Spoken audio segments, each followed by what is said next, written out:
Ya tengo lo que me pediste. En una hora Indira Cárdenas va a estar en un acto público conmigo en la Plaza Central de Juárez.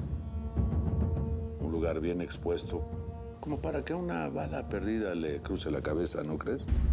Qué buena noticia, mi querido Gober. Yo no me pierdo ese evento por nada del mundo. Yo le voy a los fuegos artificiales, allá. No se preocupe por eso.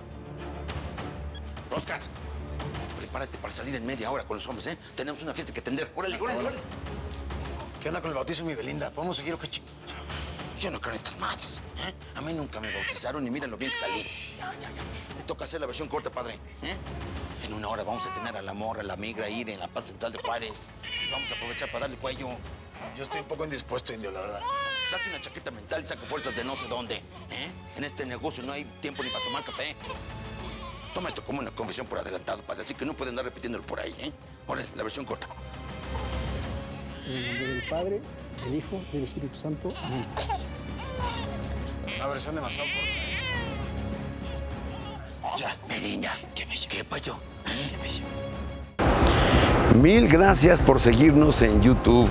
Si te suscribes aquí, encontrarás todos los capítulos de La Señora 03 La Coyote.